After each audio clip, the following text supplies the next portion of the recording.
Hello guys, মোৰ YouTube চেনেললৈ আপোনালোকক স্বাগতম জনাইছোঁ। আজি মই এটা নতুন ব্লগ লৈ আপোনালোকৰ ওচৰলৈ আহিলোঁ। আজি মই বনাব লৈছোঁ কাচন্দি। কাচন্দি বাৰু আপোনালোকে কেতিয়াবা নামটো শুনিছেনে বা বনাইনে? কিন্তু আমি কাচন্দিটো খুব বেছি ভাল পাওঁ আৰু আমি কাচন্দিটো প্ৰায় আমাৰ ঘৰত তাৰমানে চলে। কাচন্দি বেঙেনা দি বনাওঁ, সেইকাৰণে মই বেঙেনা লৈছোঁ, এনেকুৱা ধৰণৰ বেঙেনা লৈছোঁ দীঘল দীঘল। আৰু তাৰ বাবে মই লৈছোঁ তেতেলী পৰিমাণটো ইমানখিনি লৈছোঁ। ইমানখিনি তেতেলী লৈছোঁ, তাতে মই অলপ পানী দি পিনে এইদৰে তিয়াই থৈ দিলোঁ। এই তেতেলীখিনি আমাক লাগিব, ইয়াৰ তাৰমানে এই তেতেলীখিনি মই ল'ম পাছত। আৰু ল'ম মছলাৰ ভিতৰত আদা নহৰু পেষ্ট ল'ম। আদা নহৰু পেষ্ট লৈছোঁ। ইয়াত মই এতিয়া দিম মছলা, হালধি দিছোঁ, তাৰপিছত দিম মই জিৰা আৰু কিটচেন কিং মছলাটো দিম অলপ। জিৰা দিছোঁ, ধনিয়া নিদিওঁ তাৰমানে। হৈ গ'ল। আৰু বাকী মছলা আপোনালোকে আৰু যদি কিবা দিব বিচাৰে দিব পাৰে। এইটো হৈছে কাশ্মীৰী লাল মিৰ্চ। মই এতিয়া পিঁয়াজ কাটি ল'ম অলপ। প্ৰথমতে মই বেঙেনা কেইটা তাৰমানে বইল কৰিম, আধা সিজাকৈ তাৰমানে বইল কৰিম। ইপিনে মই পানী গৰম দিছোঁ, এইডাল লাগি থাকিব লাগে। এতিয়া মই বেঙেনাকেইটা ইয়াত এইদৰে দিছোঁ, তাৰমানে আধা সিজাকৈ বইল কৰিব লাগিব। বহুত টেষ্টি। আপোনালোকে এইটো বনাইছে নাই বাৰু? এতিয়া মই অলপ দেৰি এইখিনি বইল কৰোঁ, তাৰপাছত মই আপোনালোকক দেখুৱাইছোঁ। বেঙেনাখিনি মই বইল কৰি ল'লোঁ। খুব বেছি 5 মিনিটমান বইল কৰিলে হৈ যাব। বইল কৰাৰ পাছত বেঙেনাটো মই এইদৰে মাজে মাজে কাট কৰি দিলোঁ। কাট কৰি দিব লাগে। আৰু তেতিয়া কাট কৰি দিলে এটা ভাল যে ভিতৰখন কেনেকুৱা আমি ধৰিব পাৰিম, নহয় জানো?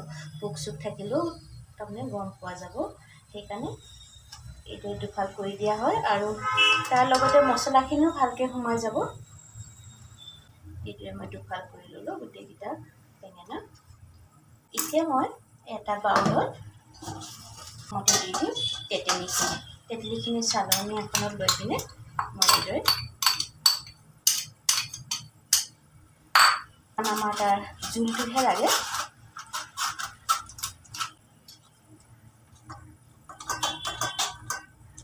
আমাক এইখিনি লাগে তেতেলী, এইখিনি আৰু এতিয়া মই ইয়াত এই মছলাখিনি যে লৈছিলোঁ, এই মছলাখিনি ইয়াত দি দিম। নিমখ দিবলৈ আছে, নিমখটো আপোনালোকে আন্দাজ মতে দিব, কিমান নিমখ দি। পিঁয়াজখিনি মই মিহি মিহিকৈ কাটি লৈছিলোঁ, সেই পিঁয়াজখিনি মই এতিয়া ইয়াত দিম।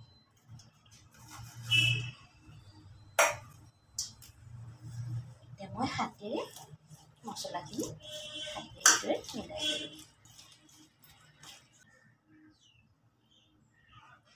মছলাখিনি মই হাতেৰে এইদৰে মিক্স কৰি লোৱাৰ পাছত মই এতিয়া বেঙেনাকেইটা গাত এইদৰে ভিতৰটো ভালকৈ সানি দিম আৰু তাৰ গাটো অলপ ভালকৈ সানি দিব লাগিব।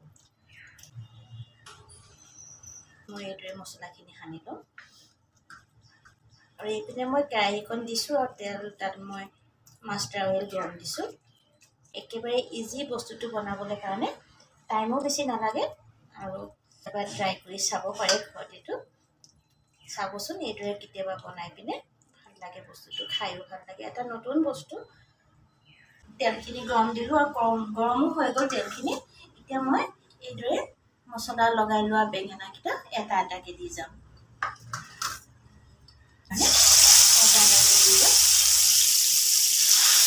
যিখিনি মছলা আমাৰ থাকি গ'ল, এই মছলাখিনি আমি এতিয়া ইয়াৰ ওপৰত দি দিব লাগিব। খাবলৈ ভাল লাগে, বহুত ভাল লাগে। আপোনালোকে এবাৰ ট্ৰাই কৰি চাব নিশ্চয়, তেতিয়া আপোনালোকে গম পাব বস্তুটো বহুত তাৰমানে টেষ্টি, এটা বেলেগ টেষ্ট আছে ইয়াৰ। ফ্ৰাই কৰি খাওঁ, নহয় জানো? বেঙেনা আমি সনা কৰিও খাওঁ, বেগন ভৰ্তা বুলি কয়। সেইটো 2-3 ৰকমে বনাব পাৰি বেগন ভৰ্তাটো। এইদৰে মই এতিয়া ইয়াত দি দিলোঁ। এতিয়া অলপ দেৰি সিজিবলৈ দিম। কিন্তু এতিয়া অলপ দেৰি সিজক। বেঙেনাখিনি এইদৰে অলপ দেৰি সিজালোঁ। সিজোৱাৰ পাছত তাৰমানে এইখিনি আমি আগতে অলপ বইল কৰি লৈছোঁ ন, আধা সিজাকৈ বইল কৰি লৈছোঁ। গতিকে এতিয়া আমাৰ সিজোতে বেছি টাইম নালাগে। এতিয়া মই বেঙেনাটো এটা এটাকৈ উলিয়াই দিম ঠাৰিকেইডাল ধৰিছোঁ আৰু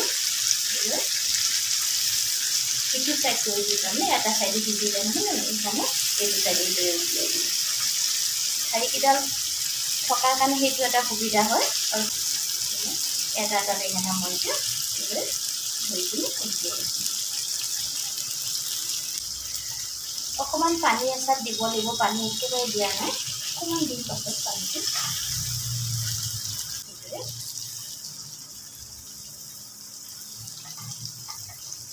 আৰু ষ্টিমটো এতিয়া একেবাৰে কমাই দিলোঁ কাৰণ বেঙেনাটো এতিয়া সিজিয়ে গ'ল আৰু প্ৰায় ষ্টিমটো কমাই দিছোঁ বাকী মছলাখিনি গাত যাতে ভিতৰলৈ যাতে সোমাই যায়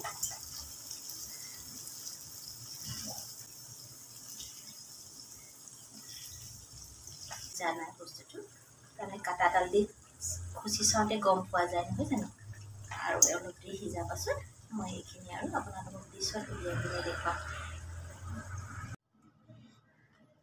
এয়া কাচন্দিখিনি হৈ যোৱাৰ পাছত মই এইটো ডিছত উলিয়াই আনি আপোনালোকক দেখুৱালোঁ এয়া চাওক খাবলৈ বহুত টেষ্টি এইটোৱে মই আপোনালোকক নতুন নতুন ভিডিঅ' লৈ আহি থাকিম মাজে মাজে আৰু নতুন নতুন কিছুমান ৰেচিপি মই আপোনালোকৰ লগত শ্বেয়াৰ কৰিম লগতে মই হাতেৰে বনোৱা বহুতো বস্তু মই আপোনালোকৰ লগত শ্বেয়াৰ কৰিম বুলি মই আশা কৰোঁ যদি আপোনালোকৰ মোৰ ভিডিঅ'টো ভাল লাগিছে তেতিয়াহ'লে নিশ্চয় লাইক আৰু কমেণ্ট কৰিব আৰু যিসকলে নতুনকৈ মোৰ চেনেলটো চাইছে তেওঁলোকক মই ৰিকুৱেষ্ট কৰোঁ তেওঁলোকে যাতে মোৰ চেনেলটো ছাবস্ক্ৰাইব কৰে আৰু ওচৰত থকা বেল আইকনটো যাতে টাচ কৰে আৰু শেষত মই ইয়াকে ক'ব বিচাৰোঁ যে আপোনালোকলৈ মোৰ বহুত বহুত ধন্যবাদ কাৰণ আপোনালোকৰ এই মূল্যৱান সময়খিনি খৰচ কৰি মোৰ ভিডিঅ'টো ৱাচ কৰাৰ বাবে তেতিয়াহ'লে আজিলৈ আহিলোঁ আল্লাহ হাফিজ